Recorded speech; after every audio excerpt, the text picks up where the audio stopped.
Welcome back to the podcast. This week, I have the amazing honor of interviewing my sweet friend, Miss Jennifer Hagenbuch with Found for Home out of Tallahassee, Florida. She runs an amazing business, not only in person, but also online. And we're going to dive in and learn a little bit more about her success. So tune in and let's hear from Miss Jennifer Hagenbuch.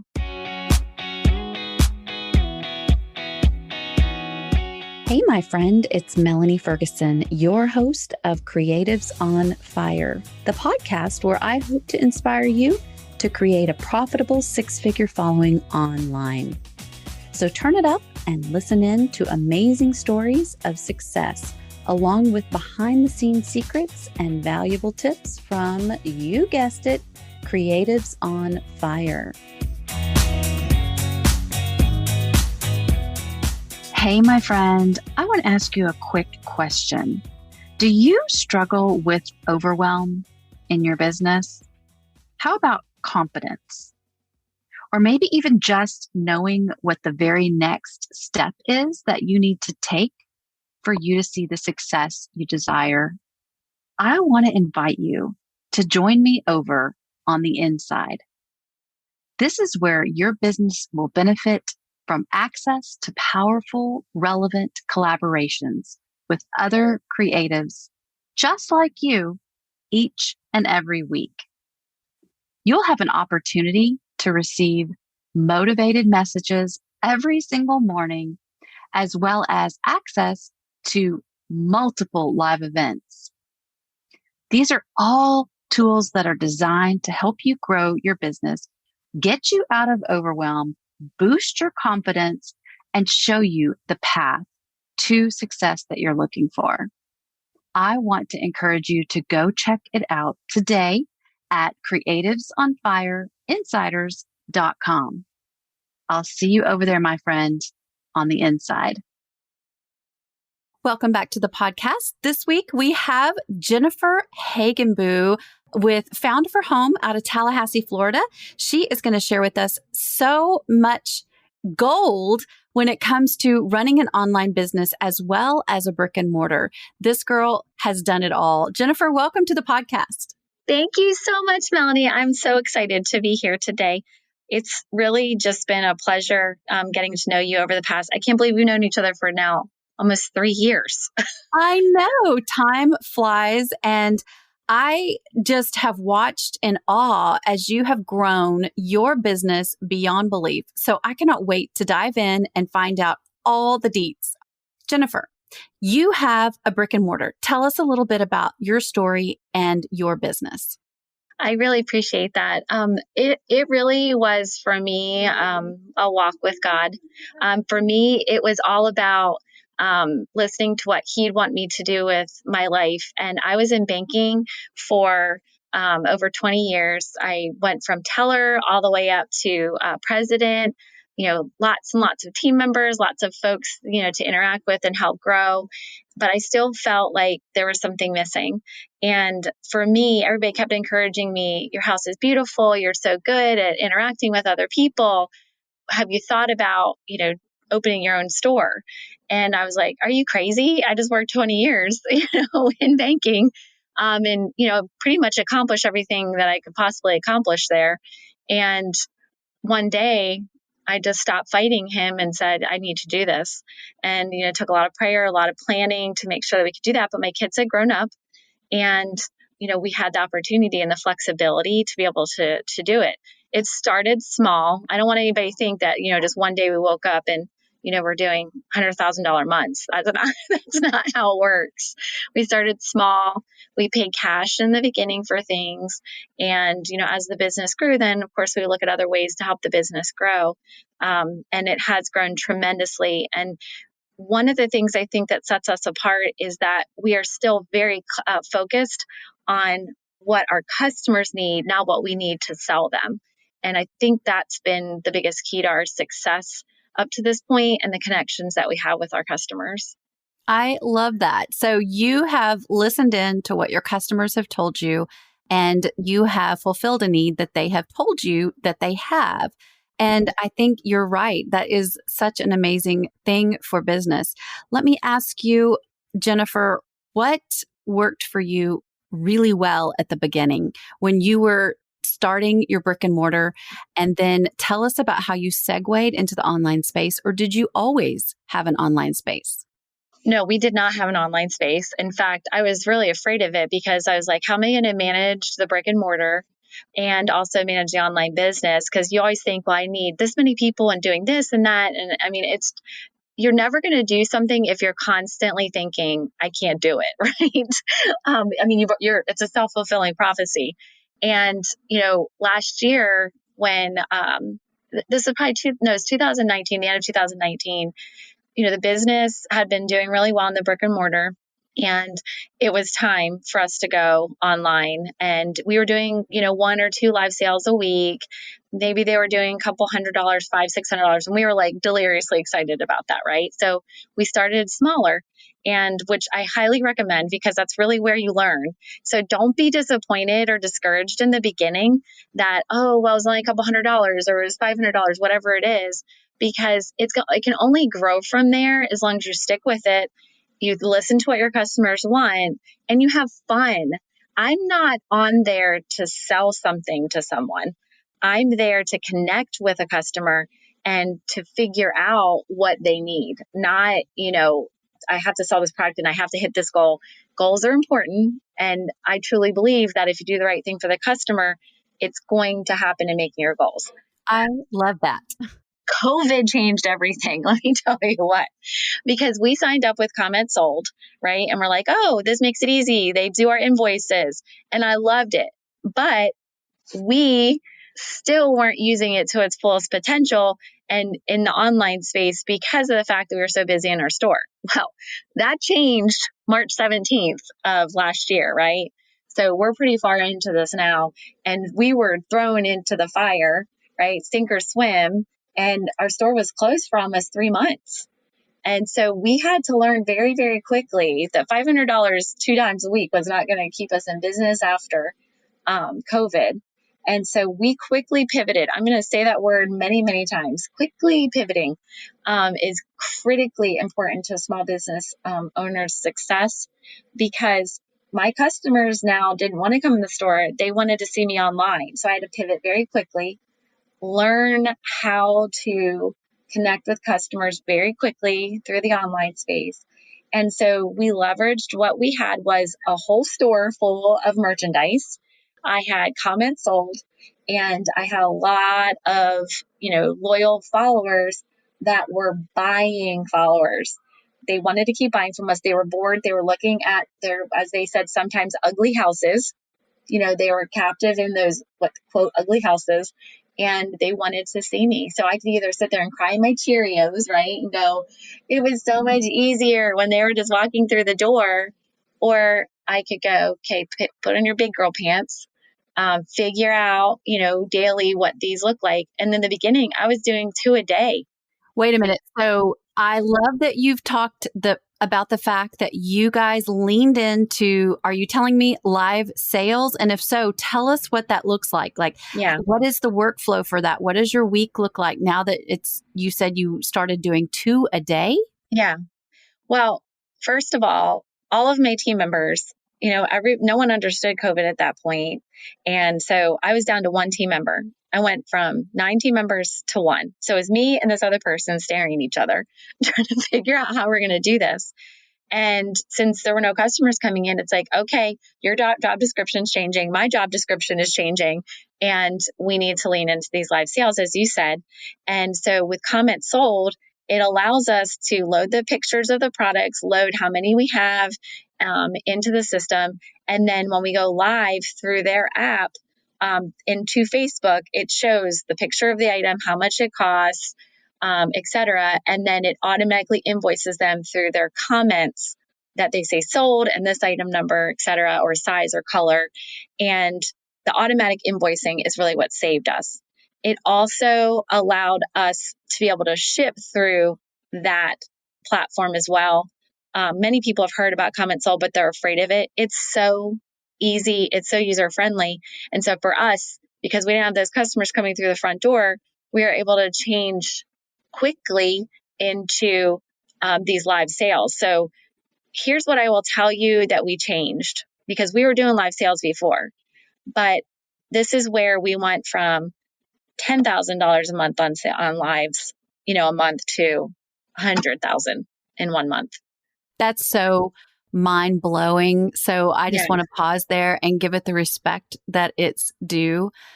6-figure months, because you listened, your customers were buying customers that you had been building in the online space, and they were still there after the brick and mortar wasn't even open for 3 months, wanting and waiting for you to serve them. And you serve them so well at what I would have to guess is the highest level in order to hit these types of numbers. But say I'm brand new and I am just getting started and I don't have this amazing app that you have.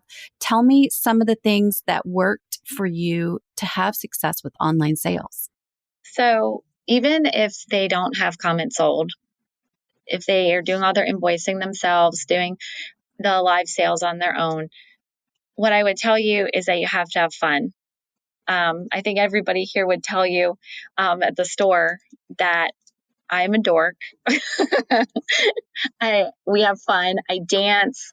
I have regular things that we do on every live sale. So 1, 2, 3, that's the item number. That's my favorite. It's always my favorite item. I dance, I sing, I make a big deal about it. That item almost always sells out like instantly, because I know it's going to be a favorite item, for the night.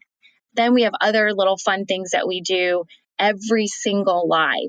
Like we give out $5 credits to people for answering fun trivia questions. We don't make it all about selling to them. We make it a community. And many of these folks have actually flown or driven or to either here to the store or to meet each other because they've become friends in real life, not just on the live sales. And it's because we've done things like everybody's asking for a t-shirt from us.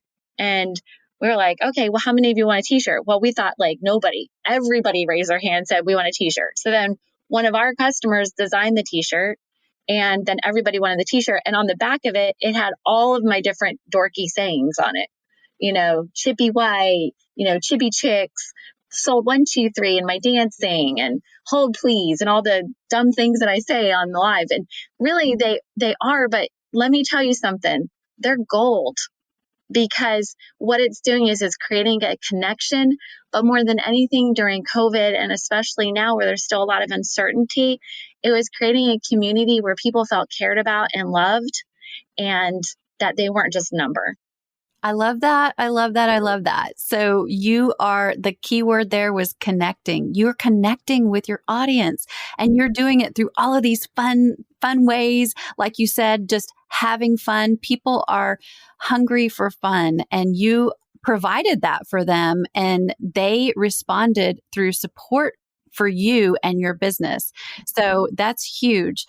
So let me ask you there were other things that I know that you did in between these live sales that also kept the ball rolling. You didn't stop with just showing them things for sale and having fun during a live. You were posting other things. I know you were showing them. Tell us what you were showing them.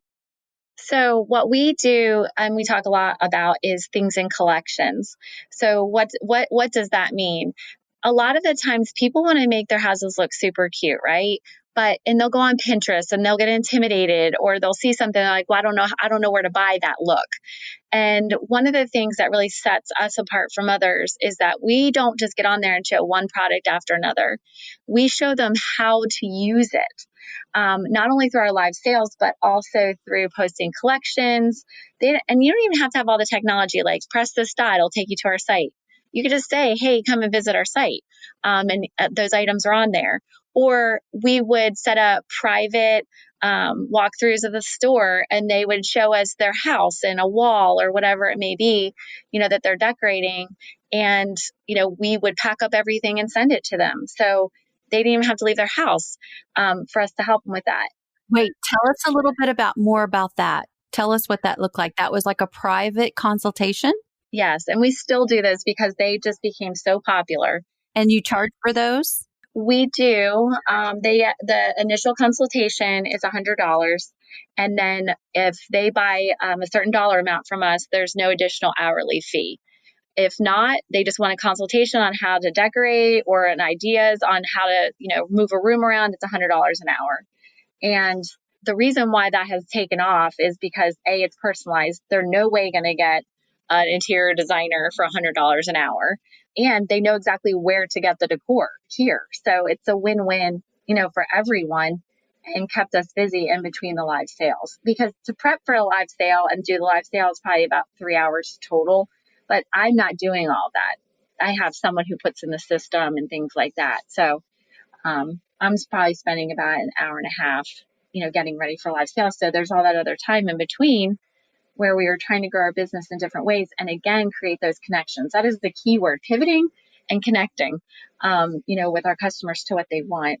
And then finally, we were doing a lot of how-to videos, and those how-to videos may have been how to decorate your fireplace mantle, how to decorate your front porch, fun things to do with, toilet paper rolls, things like that, where it was just fun and informative and, different than what they would get on like HGTV or, really anywhere else, because we were showing them how to do it, not just showing a before and after, and then good luck finding where it is or how to do it. And that's probably all been in response to what your customers have told you they want or what their problems are, which were, how do I use this? Where would I put this in my house? How could I make a collection with this? Is that right? Correct. And, you really hit on something brilliant there, because any business, if they're going to succeed, has to figure out a way to solve a problem for a customer. And for us, what we really discovered, there was a lot of really terrible things that happened during the pandemic, but there was also a lot of really good things that happened. And it forced us to slow down and to focus on what our customers wanted and how to grow our business in the next revenue stream. I don't know how else to say it other than that. Well, Jennifer, how did you stay focused? I know there were lots of ideas you could have chased after, and instead you decided to buckle down and just stay true to these live sales each week, each day of each week. You do what? 2 a day, 5 days a week, or 1 a day, 5 days a week now? Now, since the store is back open, we do 1 a day, Monday through Thursday at 6 p.m. And consistency is the key there. You don't want to be changing the times all the time. I mean, that's anything that you're doing on social media, as you always talk about, and I learned so much from you on this, Melanie, is that consistency. You don't go on here and then there and then here. Look at your analytics, figure out when your customers are online, and then that's when you go live. For me, it was 6 p.m. because the traffic at 8 p.m. was just too crazy. So I'd be competing with too many people, as far as getting their attention. And 6 p.m. Monday through Thursday was working great. But Friday nights wasn't, because people were going out, they're starting to get out of their houses again. And I need to think about that as COVID is rising again.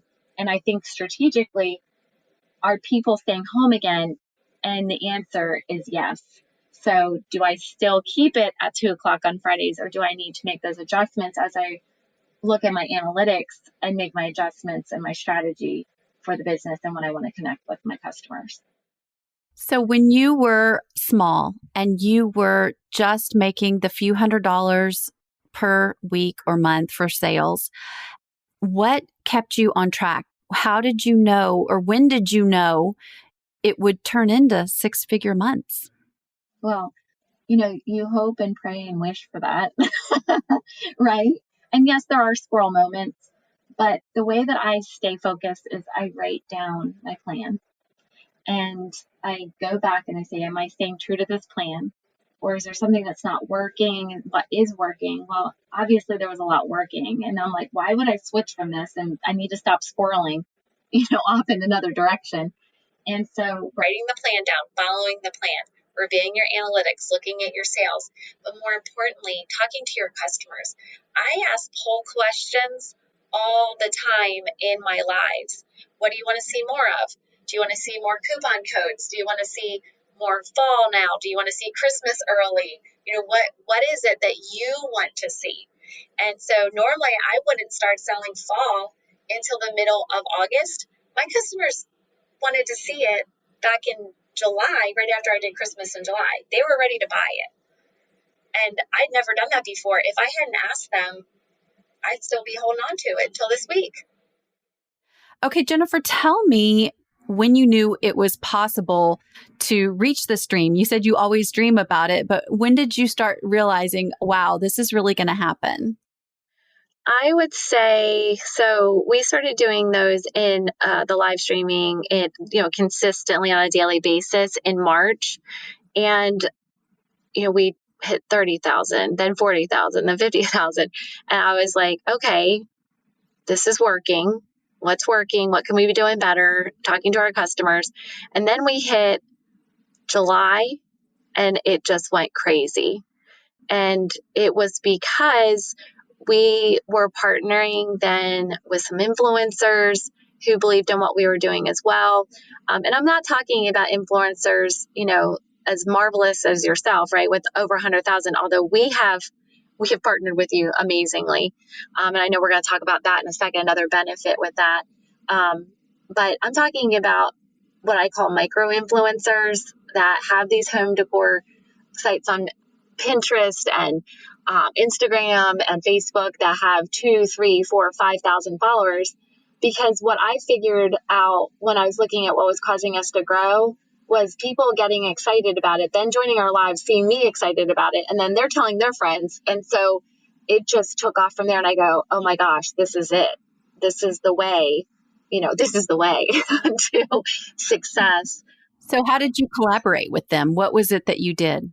We just contacted them most of the time through Messenger and said, listen, this is us. We're going to connect a link to one of our lives so that you can see we're not trying to scam you or do anything like that. We're just crazy and, have fun and show really cute home decor and what makes us different. And then we listed what made us different. Like I talked about, we do things in collections.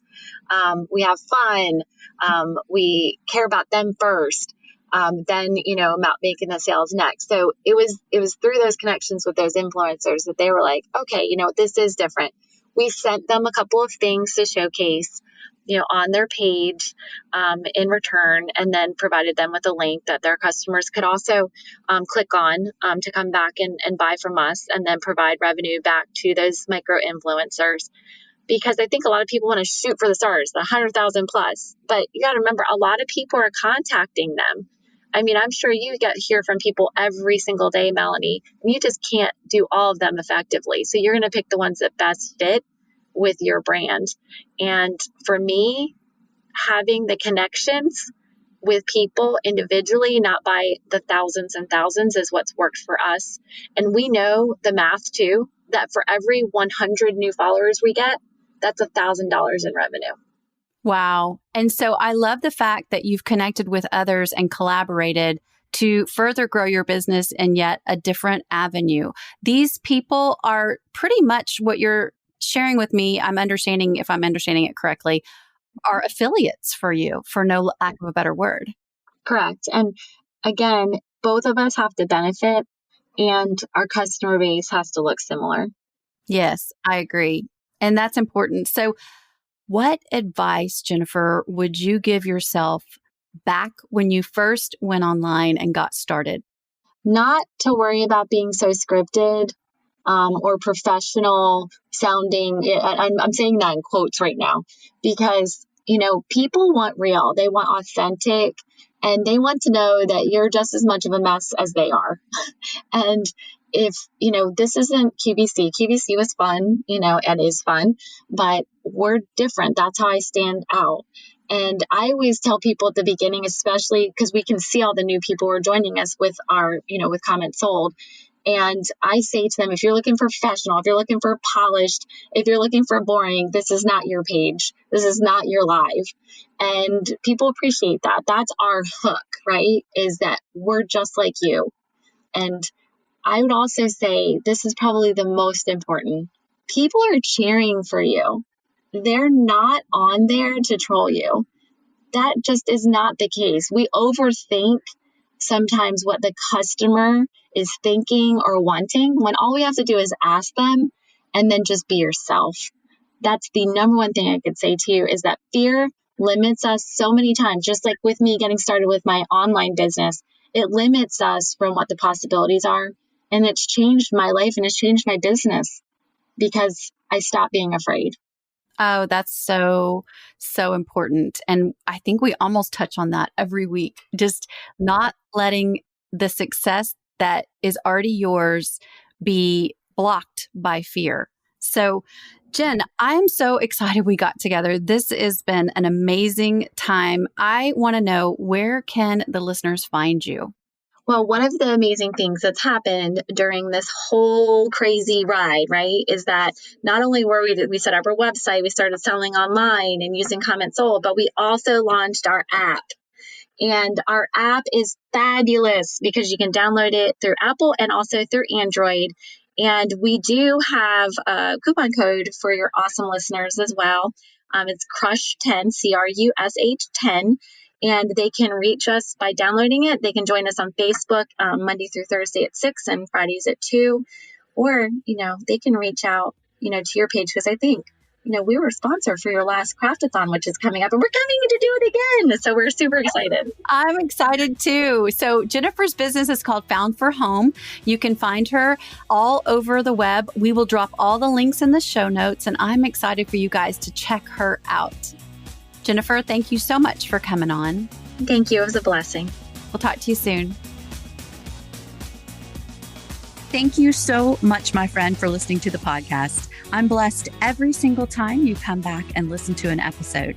It's especially amazing when you share it with others on social media. So be sure to follow Creatives on Fire online. Listen, if you have not already done so, I want you to go ahead and download the 5 ideas I personally used to explode my online audience growth to a 6-figure following. You can find that at creativesonfirepodcast.com. I appreciate you, and until next time, stay inspired.